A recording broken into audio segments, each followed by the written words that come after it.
a big fan of Hindu and I am a big fan of India. Big fan.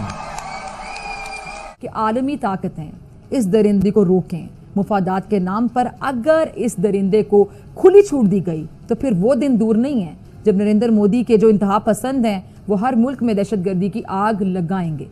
और मेरे ख्याल से दुनिया जितनी जल्दी से ये जान ले उतना ही बेहतर होगा। The Indian and Hindu community will have a true friend in the White House that I can guarantee you, that I can tell you. पड़ोसियों की नाक में भी इसने दम कर रखा है। चीन की इससे नहीं बनती है। पाकिस्तान में दहशतगर्दी ये कराता है, श्रीलंका में हालात खराब करने के लिए कि पीछे इसका हाथ है। ये पूरे पाकिस्तान का रोना और मातम और अलमिया है। डोनाल्ड ट्रंप ने जो सबसे नया फैसला लिया है उसने भारत के लोगों को 7वें आसमान पर पहुंचा दिया है। फिलहाल ये एक आर्गुमेंट भी लिया जाता है कि पाकिस्तान की बिल्कुल कोई हैसियत नहीं। पूरी दुनिया जान चुकी कि इंसान के भेस में एक दरिंदा है जिसमें बर्बरियत और दरिंदगी कूट कूट कर भरी। हम एक सॉवरेन स्टेट हैं, हमारी टांगे कांप क्यों रही? तुम मामूली खिदमतगार हो। डोनाल्ड ट्रंप ने 4 ऐसे लोगों को मेन ओहदों के लिए मुंतखब कर दिया है, या 4 ऐसे लोगों को डोनाल्ड ट्रंप लेकर आ रहे हैं अहम ओहदों के ऊपर, जिसके बाद पाकिस्तान के लिए मुश्किलात बढ़ेंगी। आयों को भी डसने से बाज नहीं आता, कोई भी सुकून में नहीं इसकी वजह से। It is not a good news at all पूरे आलम इस्लाम के लिए। और आपकी टांगों को क्या हुआ है? आपकी कांपे क्यों टांग रही हैं? हौसले से बैठो, कुछ नहीं होता। हम एक रियासत है, एक न्यूक्लियर स्टेट है। इंडिया अमेरिका से कोई पैसे नहीं लेता था, इंडिया अमेरिका से कोई हथियार नहीं लेता था, इंडिया अमेरिका को एक्सपोर्ट करता था, इंपोर्ट नहीं करता था उतना। इंडिया की कोई डिपेंडेंस नहीं थी ऑन अमेरिका। अमेरिका के पास कोई लीवर्स नहीं थे इंडिया को टाइट करने के लिए, स्क्रूज। सिर्फ एक मॉरल आर्ग्यूमेंट ही थी।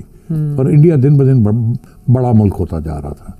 पाकिस्तान पीछे रह गया, इंडिया बढ़ रहा था, अपने पाँव पे खड़ा था। और अब एक नई जमात रेडिकल इंडियन नेशनलिज्म उभर रही थी। और इंडियंस जो अमेरिका में भी थे उसके सपोर्टर्स थे। बहुत बड़ी एक लॉबी अमेरिका में भी बन रही थी बीजेपी की। तो इसलिए America could not do anything about India. We should accept that. तो हमें घबराने की बात नहीं, बौखलाहट की बात नहीं। हम अब सही काम खुद क्यों नहीं करते? अमेरिका में एक बिल पेश किया था जिसमें पाकिस्तान की फौजी इमदाद बंद करने का मुतालबा किया गया था और भारत के लिए अच्छी ख्वाहिशात का इसने इजहार किया था। अब यह भी पाकिस्तान के लिए एक चैलेंज है कि एक ऐसा आदमी अमेरिका का नेशनल सिक्योरिटी एडवाइजर जा रहा है जिसकी हमारे बारे में राय अच्छी नहीं है। एक ऐसी खातून अक़वाम मुत्तहिदा में अमेरिका की मुस्तकिल सफ़ीर बनने जा रही है जिसकी राय डिक्टेटर्स के बारे में या डिक्टेटरशिप के बारे में या इस तरह की चीज़ें जो डीप स्टेट जो काम करती हैं उसके बारे में अच्छी नहीं है। तो वो भी पाकिस्तान के लिए एक दबाव है। अब सुनने में आ रहा है कि जो इंडियन लॉबी है वो अमेरिका के अंदर बड़ी पेनिट्रेट कर गई है और अमेरिकन सिस्टम के अंदर। It is not a good news. तफसील में जाऊंगा तो बहुत कुछ चुभेगा। सारे जहां का दर्द हमारे जिगर में है, यानी अपना आप सांभा नहीं जा रहा। ठेकेदार आप बहुत बड़े हैं, इसका भी ठेका, उसका भी ठेका, उसका भी ठेका, उसका भी ठेका, अपने पले है कुछ। भारत का जो डायस्पोरा है वो डायस्पोरा नहीं है, वो टेक्नोक्रेट। प्लस सेक्युलर इंडिया का बहुत इमेज था, peaceful secular India, the land of Buddhist, the land of Jain, बड़ी हिंदू रिलीजन, बड़ी peaceful religion and so on and so. ये उनकी जो रवायती एस्टेब्लिशमेंट का बंदा नहीं और डिफाई करके। पाकिस्तान के मामलात में अगर आप देखें तो एक तो डोनाल्ड ट्रंप ने इनको बड़ा अहम ओहदा दे दिया, शख्सियत जिसका डायरेक्ट इन्फ्लुएंस पाकिस्तान पे आएगा। बल्कि इस वक्त मैं ये भी सवाल करना चाहूंगा कि अमेरिका के पास कौन सा चॉइस है कि वो भारतीय डिसेंडेंट लोगों से उनके साथ डील ना करें या भारत के साथ अपने रिलेशनशिप करा लें, खत्म कर लें या खराब कर लें। खत्म कर नहीं सकते, खराब कर लें, जो कि पिछले दिनों जिस तरह के ट्रूडो साहब ने किया। Can America afford to do it? मेरे ख्याल में। जय हिंद दोस्तों, द इंडियन न्यूज में आपका स्वागत है। पीएम मोदी के मित्र डोनाल्ड ट्रंप की ऐतिहासिक जीत से पड़ोसी मुल्क पाकिस्तान बौखला पड़ा है। यानी जो पाकिस्तान भारत को परेशान करने का कोई मौका नहीं छोड़ता था, उसकी हालत अब खराब हो गई है, क्योंकि ट्रंप ने भारत को लेकर ऐसा बयान दिया है जिसने पूरे पाकिस्तान में बवाल मचा दिया है। पाकिस्तान के अंदर इस वक्त कोई एक शख्स ऐसा दिखाई नहीं देता जो अमेरिका के साथ ताल्लुकात को बचा सके।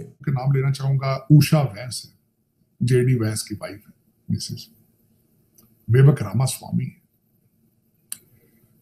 आज के हालात में रिपब्लिकन पार्टी के अंदर निकी हेली है, रिपब्लिकन पार्टी के अंदर ही जेडी वैंस, हमारे जो लुधियाना के थे बॉबी जिंदल,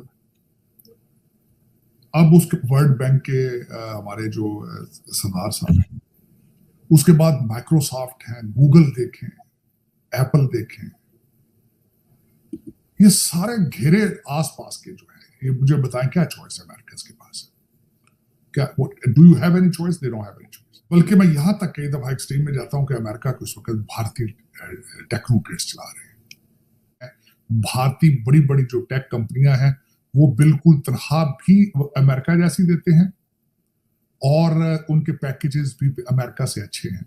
तो लोग अब जो है भारतीय वो बल्कि they are moving back to India. उनमें उषा पटेल कहां से आए?